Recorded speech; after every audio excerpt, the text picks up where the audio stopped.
رضا سید آقا مرجہاں سید شاہد علی زیدی وقت سید واجد علی زیدی عابد حسین ابن حامد حسین حامد حسین ابن غلام حسین علی حیدر ابن مصطفیٰ حیدر مصطفیٰ حیدر ابن غلام حسین سبط حسن ابن ظہور حسین محمودہ خاتون بنت غلام حسین فردوس جمال بیگم بنت انور حسین افتخار فاطمہ بنت افتخار حسین اور جملہ مومنین و مومنات کے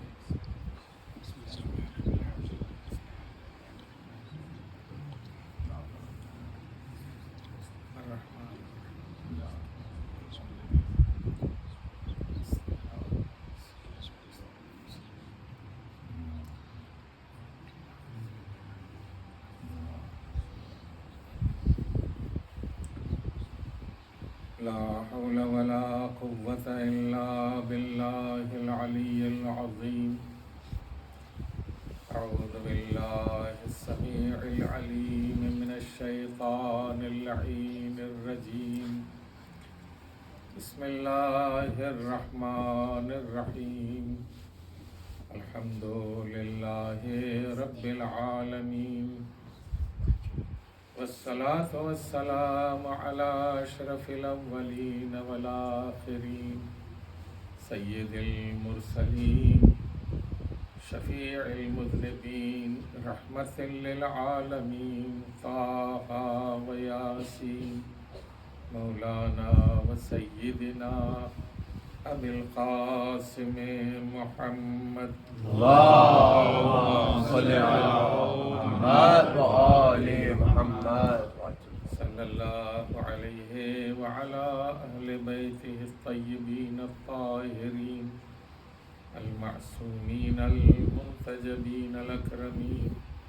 لا سيما على بقية الله في الأرضين ولعنة الله على أعدائهم وقاتليهم وغاصبي حقوقهم ومنكري فضائلهم من يوم عداوتهم إلى يوم الدين أما بعد فقد قال سبحانه تبارك وتعالى في كتابه الكريم وهو أصدق الصادقين بسم الله الرحمن الرحيم ونريد أن نمن على الذين استضعفوا في الأرض ونجعلهم أئمة ونجعلهم الوارثين صلوات اللهم صل على محمد وآل محمد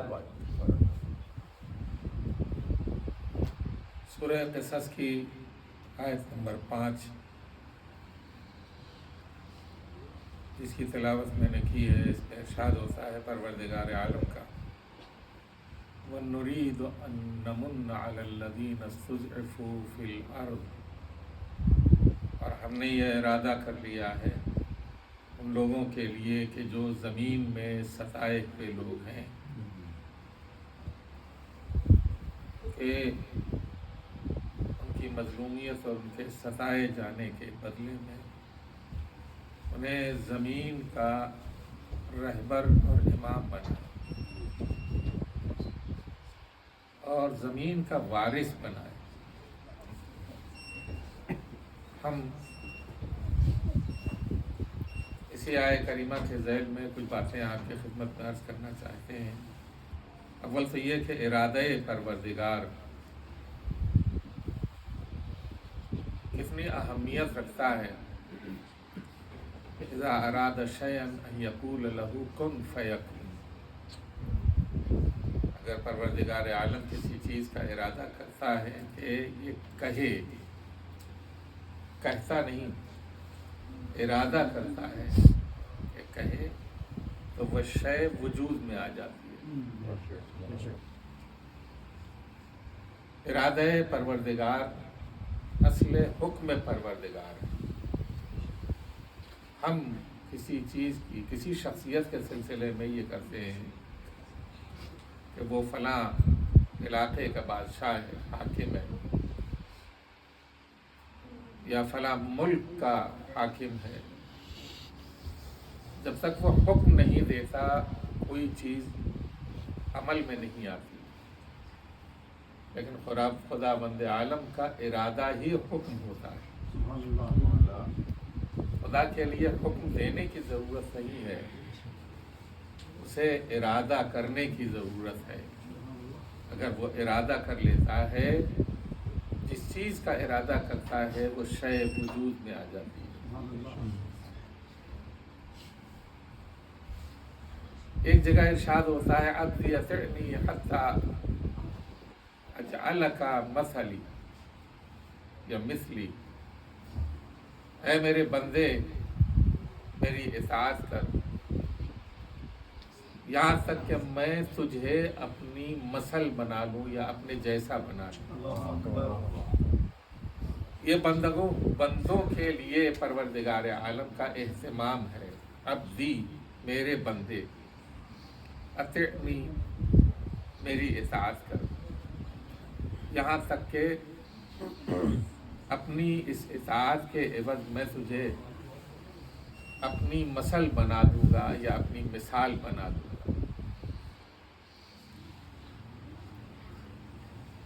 میں ارادہ کرتا ہوں کہ کوئی شے ہو جائے،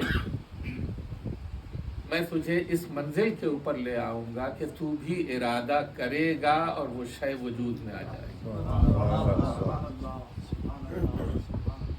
پروردگار عالم نے اس ذریعے سے، یہ حدیث قدسی تھی، اس ذریعے سے ہمیں یہ اعتماد بخشا ہے کہ ہم اپنے آپ کو لاچار اور مجبور نہ پائیں اور دنیا کے سمندر میں غوطہ زن نہ پائیں، ڈوبنے والے۔ دنیا ایک سمندر ہے جس میں بہت سے لوگ ڈوب رہے ہیں اس لیے کہ انہیں تیرنا نہیں آتا۔ تیرنے کے لیے سیکھنا پڑتا ہے، سیکھنے کے لیے کوئی گائیڈ ہونا چاہیے۔ توجہ ہے میری طرف؟ اگر گائیڈ نہ ہوگا تو آپ تیرنے کا ہنر سیکھ نہیں پائیں گے۔ اب اگر آپ اپنے مزاج کا کوئی گائیڈ لے آئیں کہ جو خود ہی تیرنا نہ جانتا ہو تو آپ کو کیا سکھائے گا؟ وہ بھی ڈوبے گا اور آپ بھی ڈوبیں گے۔ عقل کا تقاضا یہ ہے کہ ایک ایسا ماہر گائیڈ آپ اختیار کریں کہ جو تیرنے کا ہنر بھی جانتا ہو اور آپ کو بھی منزل مقصود تک پہنچاتا ہو۔ ہم سے یہی کہا گیا ہے اور ہماری عقل بھی یہی کہتی ہے، جو لوگ اس فلسفے کو نہیں سمجھتے وہ اس دنیا کے سمندر میں غوطہ زن ہیں اور ڈوب رہے ہیں اور انہیں معلوم نہیں کہ کہاں جانا ہے۔ لیکن ہم کو جو گائیڈ ملا ہے وہ کسی اور کی طرف سے ملا ہے کہ جو خداوند عالم کی ذات ہے، اس نے جو گائیڈ دیے ہیں وہ ہر زمانے میں ایسے ماہر ہیں کہ دنیا کے سمندر کے پار لے جانے کا ہنر رکھتے ہیں۔ صلوات پڑھیں محمد۔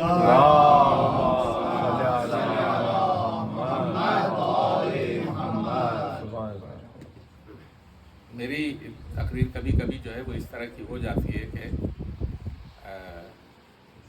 اردو کو بہت دور چھوڑ کر کے آنے والے افراد جو ہیں وہ سمجھتے ہیں کہ مولانا نے کیا کہہ دیا۔ صلوات پڑھیں محمد۔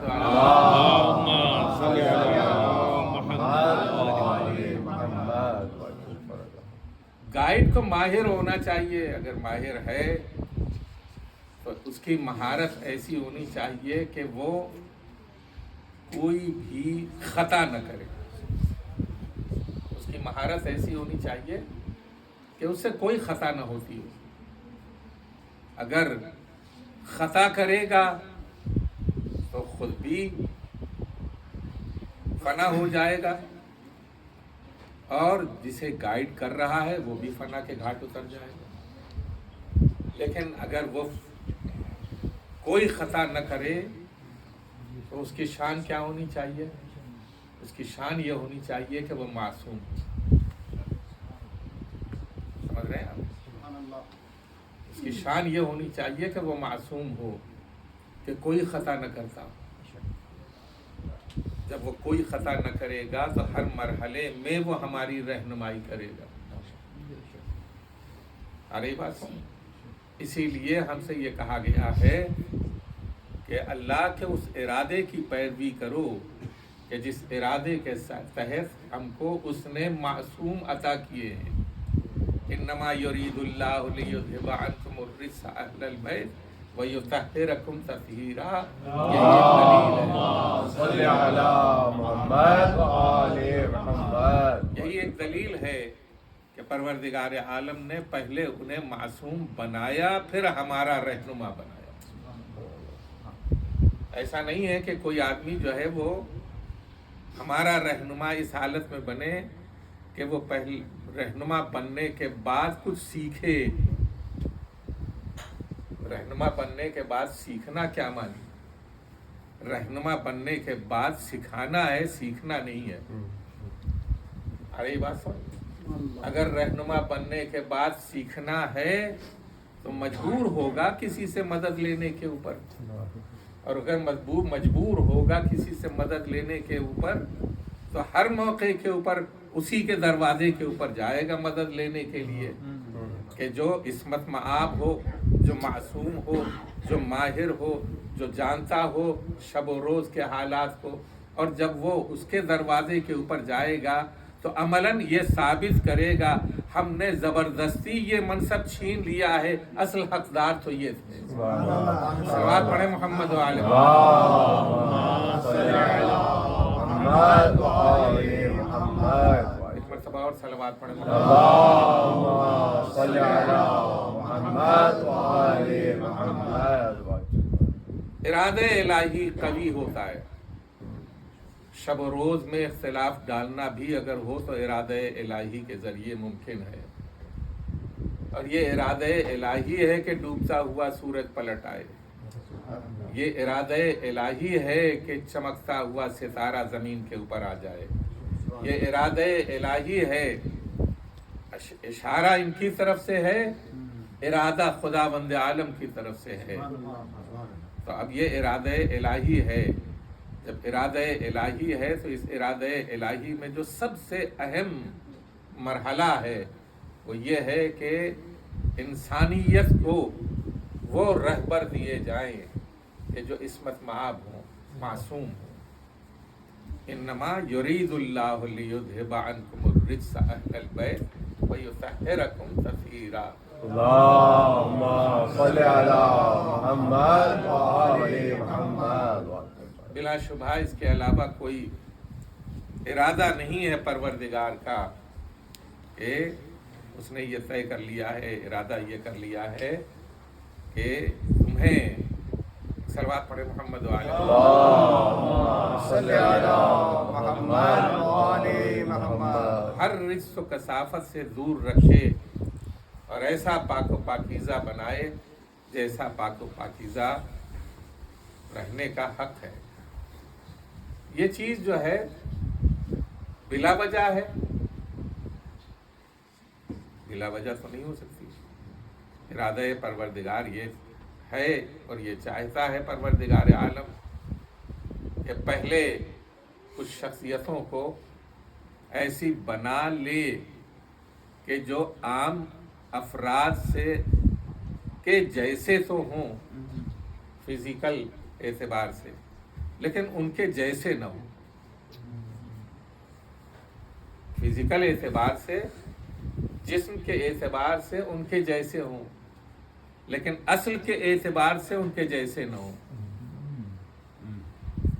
اگر جسم کے اعتبار سے ان کے جیسے ہوں گے اور اصل کے اعتبار سے بھی ان کے جیسے ہوں گے تو دونوں میں کوئی فرق نہیں ہے، اور فرق ہونا لازمی ہے۔ ایک ہدایت چاہتا ہے، ایک ہدایت دیتا ہے، دونوں میں بڑا فرق ہے۔ ایک ہدایت چاہتا ہے اور ایک ہدایت دیتا ہے۔ تو جو ہدایت چاہتا ہے اس کی شان الگ ہے، جو ہدایت دیتا ہے اس کا انداز الگ ہے۔ اور ہم بھی اپنی عبادتوں میں اس فرق کو محسوس کرتے ہیں. اگر ہم میں سے کچھ لوگ یہ کہتے ہیں اہدنا الصراط المستقیم، ہمیں سیدھے راستے کی ہدایت کر، تو ہم میں سے کچھ وہ لوگ بھی ہیں کہ جو یہ کہتے ہیں ہمیں سیدھے راستے کے اوپر باقی رکھ. توجہ ہوئی کہ نہیں؟ یہ دو ترجمے ایک ہی سورے میں، ایک ہی آیت میں کیسے نظر آتے ہیں؟ ایسے نظر آتے ہیں کہ جن کے ذہن میں یہ بات ہے کہ ہمارے ہادی بھی ہمارے جیسے ہوں گے، تو وہ یہ کہتے ہیں ہمیں سیدھا راستہ دکھا دے. اس لیے کہ انہیں بھی نہیں معلوم کہ سیدھا راستہ کیا ہے، اور ہمیں بھی نہیں معلوم کہ سیدھا راستہ کیا ہے، تو دونوں ایک ہی ڈھرے پر چل رہے ہیں.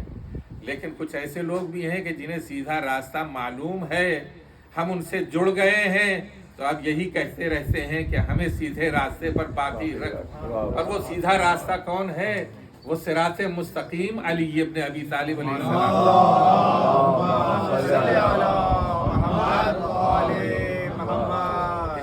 صلوات پڑھے.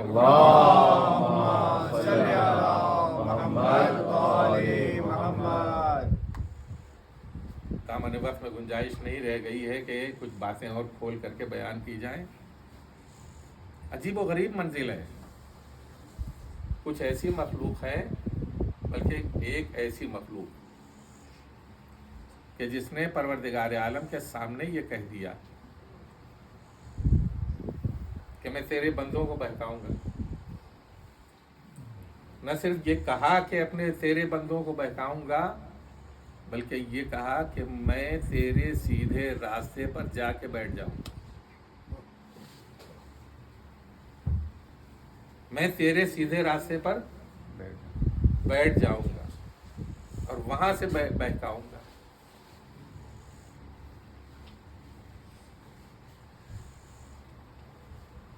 وہ کون تھا کہ جو سیدھے راستے کی معلومات رکھتا تھا؟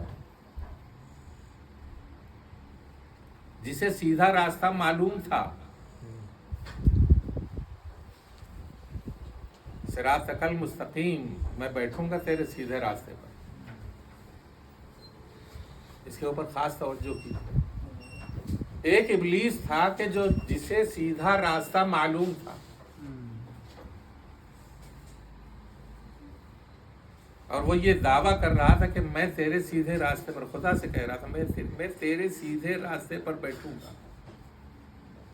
وَلَأُغْوِيَنَّهُمْ أَجْمَعِينَ، اور تیرے سارے بندوں کو بہکا دوں گا. إِلَّا عِبَادَكَ مِنْهُمُ الْمُخْلَصِينَ، مگر یہ تیرے جو خالص بندے ہیں ان کو نہیں بہکا پاؤں گا.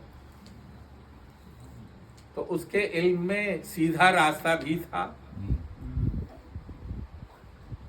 ہمارے بہت سے کلمہ پڑھنے والے اب تک سیدھے راستے کی تلاش میں ہیں. کاش اسی کی پیروی کر لی ہوتی اور پوچھ لیا ہوتا کہ بھائی تو بتا دے کہ سیدھا راستہ خدا کا کون ہے. سمجھ رہے ہیں آپ؟ اس نے یہ کہا کہ میں تیرے سیدھے راستے پر بیٹھوں گا. ایک لفظ جو ہے مس ہو رہی ہے ذہن سے، لیکن میں ترجمہ آپ کے سامنے کر رہا ہوں کہ میں تیرے سیدھے راستے پر بیٹھوں گا. وَلَنُغْوِيَنَّهُمْ اجمعین، اور سب کو بہکا دوں گا. یعنی ایسے کہ جیسے کوئی صاحب باہر نکلنے کا راستہ جانتے ہوں اور وہاں جا کر کے بیٹھ جائے اور لوگوں کو وہاں سے کہے کہ بھئی یہ یہاں سے جاؤ، وہ دوسرا راستہ ہے، یہ راستہ سیدھا نہیں ہے. تو اب سیدھے راستے سے اب بہکا رہا ہے، دوسرے راستے کی رہنمائی کر رہا ہے. یہ جو دوسرے راستے کی رہنمائی کر رہا ہے اور سیدھے راستے پر خود بیٹھا ہوا ہے. یہ جو خود بیٹھا ہوا ہے یہ جانتا ہے کہ سیدھا راستہ کیا ہے، لیکن یہ بھی جانتا ہے کہ تیرے کچھ خاص بندے ہوں گے جن کو میں نہیں بہکاؤں گا، بہکا نہیں پاؤں گا. تو اب وہ بندے کون تھے؟ وہ جانتے تھے کہ کوئی سیدھے راستے پر بیٹھنے والا بھی ہے، اور جب بیٹھنے والا ہے تو اسے شکست دینا ضروری ہے. اور یہ شکست ہر زمانے میں ضروری ہے. بہت ہی خاص توجہ کے ساتھ کہا. یہ شکست ہر زمانے میں، اس لیے کہ انسان ہر زمانے میں موجود ہے اور صراط مستقیم ہر زمانے میں کھلا ہوا ہے، اور بہکانے والا ہر زمانے میں بہکانے کے لیے تیار ہے. تو اب لازمی ہوگا کہ ہر زمانے میں ایک ایسا انسان بھی موجود ہو کہ جو اسے شکست دے دے اور سیدھے راستے کی رہنمائی بھی کرتا رہے. سبحان اللہ. صلوات پڑھیں محمد وآلہ صلی علی محمد وآل محمد. کل سیدھا راستہ جو تھا مولا کائنات علی ابن ابی طالب علیہ السلام کا، صلی علی محمد وآل محمد. کہ آپ نے فرمایا انا الصراط المستقیم، میں سیدھا راستہ ہوں. اور چھٹے امام نے فرمایا نحن الصراط المستقیم، ہم سب کے سب صراط مستقیم ہیں. سبحان اللہ. ہم سب کے سب صراط مستقیم ہیں. تو اس کا مطلب یہ کہ آج بھی ایک صراط مستقیم کا رہنما موجود ہے، ایک صراط مستقیم موجود ہے، اور آج بھی بہکنے والے موجود ہیں. ان کی تعداد کثیر ہے، اور جو صراط مستقیم کی حقیقت کو جانتے ہیں ان کی تعداد کم ہے. لیکن چونکہ صراط مستقیم علی کے جیسا ہے، لہذا کل بھی شکست کھانے والے شکست سے دوچار ہوئے ہیں، اور آج بھی پردہ غیب میں جو صراط مستقیم ہے ہماری رہنمائی کر رہا ہے. دنیا ایک طرف ہے، ایک ملک ایک طرف ہے کہ جو صراط مستقیم پر گامزن ہے، وہ شکست میں مبتلا ہو رہے ہیں، اسے کامیابی مل رہی ہے. صلوات پڑھیں محمد وآلہ صلی علی محمد ارے حیدری یا علی. بار دیگر بآواز بلند صلوات. صلی علی محمد وآل محمد. تو ادھر ارشاد ہوا انما یرید اللہ لیذھب عنکم الرجس اہل البیت ویطہرکم تطہیرا. اس میں صلی علی محمد وآل محمد. اس میں کتنے افراد تھے؟ بنو، جب تعارف ہوا ہم فاطمۃ و ابوہا و بعلہا و بنوہا، تو بنو جمع کثرت ہے عربی زبان میں. جمع کثرت کا مطلب ہوتا ہے 10 یا 10 سے زیادہ. سمجھ رہے ہیں آپ؟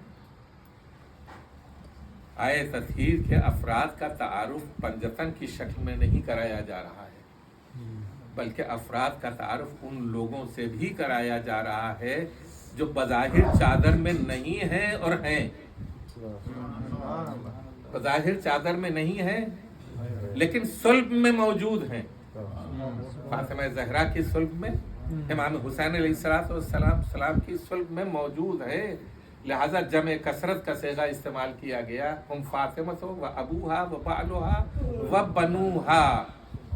تو آئے تطہیر کا ایک نمائندہ آج بھی موجود ہے، اور اس کے لیے بھی یہ ارادہ پایا جاتا ہے کہ پروردگار عالم نے وَنُرِيدُ أَن نَّمُنَّ عَلَى الَّذِينَ اسْتُضْعِفُوا فِي الْأَرْضِ وَنَجْعَلَهُمْ أَئِمَّةً وَنَجْعَلَهُمُ الْوَارِثِينَ. اور ہم نے یہ ارادہ کر لیا ہے. تطہیر کا ارادہ، ان کی طہارت کا اعلان. اور اس ارادے کی کیا بات ہے؟ ہم نے یہ ارادہ کر لیا ہے ان نمن علی الذین استضعفوا فی الارض، کہ ہم احسان کریں زمین کے اندر کمزور اور ستائے ہوئے لوگوں کے اوپر.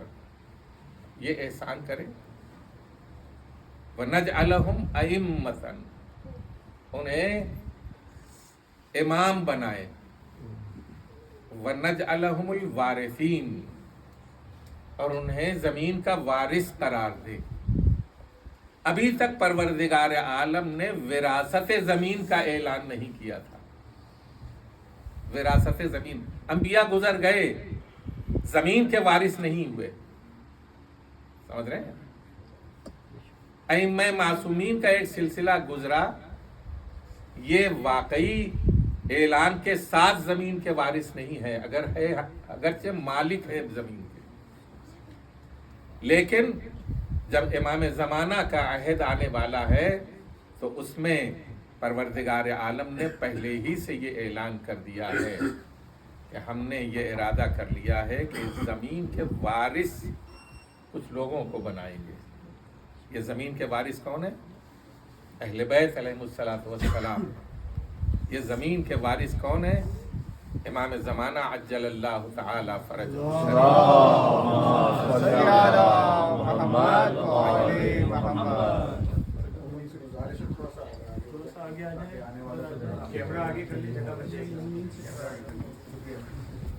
بلند صلوات۔ اللہم صلی علی محمد و آل محمد۔ باردگار بآواز بلند صلوات۔ اللہم صلی علی محمد و آل محمد۔ زمین ایک صلوات پڑھیں محمد و آل اللہم صلی علی محمد و آل محمد۔ اذان کئے بجے ہو رہی ہے؟ ابھی کتنا وقت ہے؟ تو زمین کے وارث پروردگار عالم نے بتایا کہ زمین کے وارث ہیں۔ اب کچھ لوگوں نے اس وراثت کو چھیننا چاہا۔ حضور نے ایک وراثت کسی کو دی تھی، اپنی بیٹی کو ایک وراثت وارث بنایا تھا، لیکن انہوں نے اپنی طاقت اور اپنے زور کے اوپر اس وراثت کو چھین لیا۔ تو نبی کی بیٹی نے ہمارے لیے یہ فیصلہ ہو جائے کہ وارث کون ہے، خود کو دربار میں پہنچایا۔ ان لوگوں نے زبردستی غصب کر لیا۔ خدا نے کہا کہ ٹھیک ہے، تم ابھی غصب کیے لیتے ہو، ابھی یہ وراثت باغ فدق تک محدود ہے۔ بیٹا بیٹھیے، آپ بیٹھیں۔ اللہم صلی علی محمد و آل محمد۔ ابھی یہ وراثت باغ فدق تک محدود ہے، جو مدینے اور خیبر کے درمیان ہے۔ کتنے اسکوائر کلومیٹر ہے؟ چند اسکوائر کلومیٹر، مثلا 60-70 اسکوائر کلومیٹر ہے نا۔ یہ وراثت تم نے چھین لی۔ خداوند عالم نے آواز دی، تم فاطمہ کے اس معمولی وراثت کو، اس معمولی حق کو فاطمہ سے چھین رہے ہو۔ فاطمہ کی اولاد پوری زمین کی وارث بننے والی ہے۔ سبحان اللہ۔ صلوات پڑھیں محمد و آل اللہم صلی علی محمد و آل محمد۔ پوری زمین کی وارث بننے والی ہے، اور پوری زمین کی ہی وارث نہیں ہے بلکہ کائنات کی وارث ہے۔ فاطمہ کی اولاد پوری کائنات کی وارث ہے۔ وراثت کس طرح سے حق بنتی ہے اور کس طرح سے سمجھ میں آتی ہے؟ اس طرح سمجھ میں آتی ہے کہ ہم آئے تطہیر میں یہ دیکھتے ہیں کہ انی ما خلقت سماء مبنیہ ولا ارض مدحیہ ولا قمر منیرہ ولا شمس مضیئہ ولا فلک یدور ولا بحر یجری ولا فلک یسری الا فی محبت ہؤلاء الخمسۃ الذین هم تحت الکساء۔ اللہم صلی علی محمد و آل محمد۔ باغ فدق کو چھیننے والے اس دائرے کو کنٹرول بھی کر سکتے ہیں۔ جتنی تفصیل پروردگار عالم نے بیان کی ہے کہ یہ ان کے لیے بنی ہے نا۔ میں نے آسمان کو زمین نہیں بنایا، میں نے زمین کو نہیں بچھایا۔ جب یہ آسمان کا تذکرہ ہو گیا تو اب آپ یہ سوچ لیجئے کہ کہکشانوں تک سلسلہ ہے وراثت کا، وراثت کا کہکشانوں تک سلسلہ ہے، اور یہ گویا ملکیت ہے اہل بیت کی، زمین ملکیت ہے اہل بیت کی۔ اگرچہ کہا گیا ہے فاطمہ زہرا سلام اللہ علیہا سے کہ تمہارے مہر میں دنیا کا پانی ہے، دنیا کا پانی ہے تمہارے مہر میں۔ فرات کے اوپر پہرا لگانے والے کیا پیاس بجھائیں، کیا پیاسے رکھ پائیں گے. لیکن فاطمہ زہرا سلام اللہ علیہا نے عجیب جملہ ارشاد فرمایا ہے کہ بابا میں ابھی اس مہر سے راضی نہیں ہوں. میں ابھی اس مہر سے راضی. آپ کے رونگٹے کھڑے ہو جائیں گے. کیا جملہ دہرایا ہے, کیا جملہ فرمایا ہے شہزادی کونین کا. بیٹی کس طرح سے راضی ہوگی, یہ مہر ہے تمہارا. تو آپ نے یہ فرمایا کہ پروردگار عالم کے حضور میری طرف سے یہ عرض کر دیجئے کہ میں آپ کی امت کی شفاعت اپنے مہر میں چاہتی ہوں. اپنی مہر میں آپ کے چاہنے والوں کی شفاعت چاہتی ہوں. یہ ہمارے اور آپ کے لیے ہم کو یاد کیا کب. ہر انسان خوشی میں اپنے چاہنے والوں کو یاد کرتا ہے. ہر انسان خوشی میں اپنے چاہنے والوں کو یاد کرتا ہے. جناب سیدہ کی زندگی کی خوشی کا موقع ہے, اور اس موقع کے اوپر شہزادی نے یہ جملہ ارشاد فرمایا کہ میں آپ کی امت کے اور آپ کے چاہنے والوں کی شفاعت اپنے مہر میں چاہتی ہوں. یہ میرا مہر ہونا چاہیے. یہ نہ سمجھیے گا کہ سارے ظالموں کی شفاعت بھی اس کے اندر لکھی ہوئی ہے. جبرائیل امین آئے اور ایک سبز کپڑا لے کر کے آئے, اور اس کے اوپر لکھا ہوا تھا کہ امت پیغمبر کی شفاعت بطور مہر فاطمہ کو عطا کی گئی. ایک شفاعت ہے اور ایک دنیا کا پانی ہے. جن کے لیے شفاعت طلب کی جا رہی تھی انہوں نے شفاعت حاصل کرنے کے بجائے فاطمہ کی شفاعت کو ٹھکرا دیا اور فاطمہ کو وہاں تک پہنچایا کہ جہاں کربلا میں روح فاطمہ اپنے بیٹے کی شہادت کے موقع کے اوپر اس جنگل اور بیابان میں نظر آتی ہے. جہاں فاطمہ مدینے سے حسین کے قافلے کے پیچھے پیچھے نظر آتی ہے. جہاں فاطمہ جب رات کی تاریکی ہوتی ہے اور جناب زینب پوچھتی ہیں بھیا ایسا لگتا ہے کوئی معظمہ ہمارے قافلے کے پیچھے ہمارے خیموں کے پیچھے گریہ فرما رہی ہیں.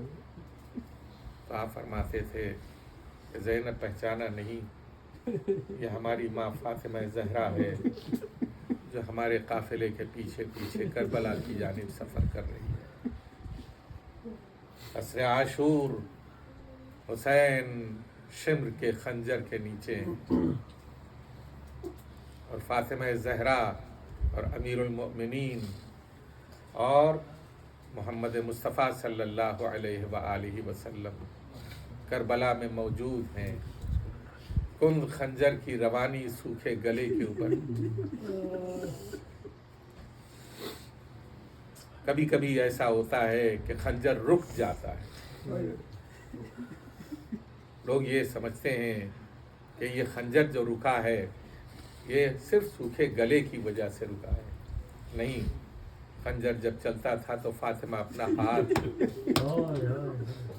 شمر کے خنجر کے اوپر رکھ دیتی تھی. اے شمر, میں نے بڑی مشقت سے اپنے لال حسین کو پالا, بڑی مشقت سے اپنے لال حسین کو پروان چڑھایا تھا. اور پیغمبر اکرم فرماتے ہیں فاطمہ, دیکھیے عالم ارواح میں اور ہم عالم مادی میں اہل بیت کے لیے کوئی فرق نہیں ہے کہ جو ہم یہ کہیں کہ یہ اس دنیا سے اٹھ گئے تھے اہل بیت, اب کربلا میں کیا آئیں گے. نہیں, کربلا میں آئے اور اس منظر کو بھی دیکھا. دو کیفیتیں ہیں, ایک کربلا سے دنیا سے جانے کے بعد معصوم آئے کربلا, اور ایک دنیا میں آنے سے دنیا میں آنے سے پہلے کون آیا؟ ہمارا اور آپ کا امام زمانہ اس وقت بھی موجود تھے کہ جب ان کے جد بزرگوار کا سر قلم ہو رہا تھا۔ میں یہ کیوں کہہ رہا ہوں؟ اس لیے کہہ رہا ہوں زیارت ناہیہ ایک کامنٹری ہے کربلا کی، کہ جیسے کوئی دیکھنے والا دیکھ رہا ہو اور بیان کر رہا ہو کہ اب یہ واقعہ ہو گیا اور یہ واقعہ ہو گیا۔ اسی لیے وہ جملہ جو ہے دردناک جملہ ہے کہ الشمر جالس علی صدرہ، شمر سینے حسین کے اوپر سوار ہے اور سوکھے گلے کے اوپر تم خنجر کی روانی ہے۔ جزاکم ربکم۔ حسین یہ سارے امتحان دے چکے، اپنی اس 4 برس کی بچی کو بھی رخصت کر کے آئے تھے، لیکن اس بچی کی کیفیت یہ تھی کہ اس نے دیکھا کہ میرا بابا انتہائی پیاسا ہے۔ جب رخصت ہو رہے تھے حسین، سکینہ نے 4 برس کی بچی میں یہ محسوس کیا کہ میرا بابا کتنا پیاسا ہے۔ 4 برس کی کمسن بچی نے یہ محسوس کیا کہ میرا بابا کتنا پیاسا ہے۔ اسی لیے جب یہ رہوار مقتل سے خیامگاہ کی طرف آیا تو اہل حرم چاروں طرف سے گھیر کے اسے لپٹ گئے۔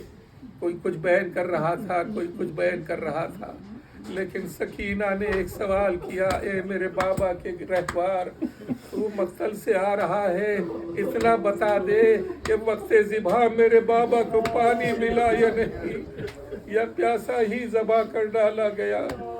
جزاکم ربکم۔ خدا کسی غم میں نہ رلائے۔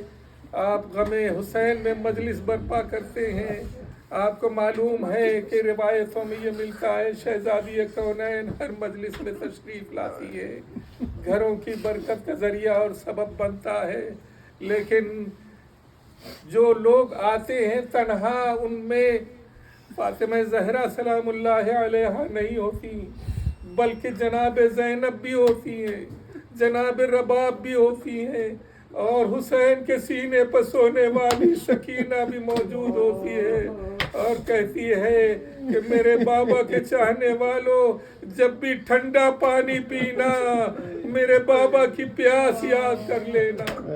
جزاکم ربکم۔ یہ بی بی سکینہ مصائب و آلام کا وہ پیکر بن گئی۔ کربلا سے شام تک پہنچتے اتنے تازیانے کھائے۔ کربلا میں تو یہ ظلم ہوا تھا کہ کانوں سے بالیاں کھینچی گئی تھیں اور کرتا خون سے رنگین ہو گیا تھا، کرتے میں آگ لگ گئی تھی، لیکن یہ بی بی مصائب و آلام جھیلتی ہوئی جب شام تک پہنچی ہیں تو اس حالت میں تھی کہ جب آپ کا انتقال ہوا اور آپ اس دنیا سے گئیں تو آپ کے لباس کو آپ کے تن سے غسل کے لیے سید سجاد نے علیحدہ کرنا چاہا۔ لباس جسم سے ایسا پیوست ہو گیا تھا کہ لباس جدا نہیں ہو رہا تھا۔ یہ لباس کیوں جدا نہیں ہو رہا تھا؟ اس لیے کہ بی بی نے اتنے تازیانے کھائے تھے کہ خون سے یہ لباس چپک کر کے رہ گیا تھا۔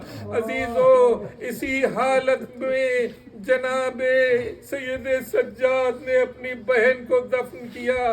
کفن تو نہیں تھا، وہ لباس کے جو پارا پارا ہو گیا تھا، وہ لباس کے جو جل گیا تھا، وہ لباس کے جو جسم سے چپک گیا تھا، اسی لباس میں سکینہ کو دفن کیا۔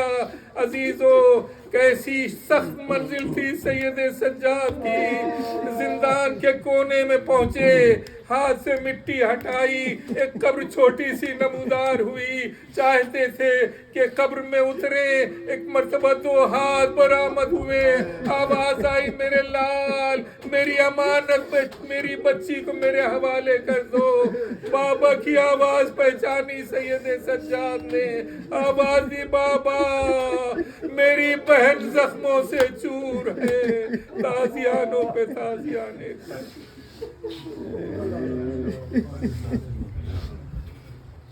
وسيعلم الذين ظلموا أي منقلب ينقلبون إلهي بحق الزهراء وأبيها وبعلها وبنيها والسر المستودع فيها بعدد ما أحاط به علمك پروردگارہ ہماری اس عبادت کو قبول فرما، نیک اعمال کی توفیق کرا، برے اعمال سے ہمیں محفوظ رکھنا پروردگارہ بحق محمد و آل محمد۔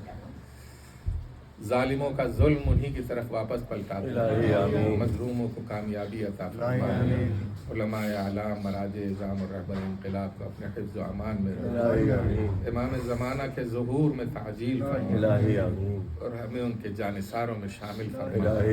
ربنا تقبل منا انك انت السميع العليم بحق محمد وآله الطاهرين۔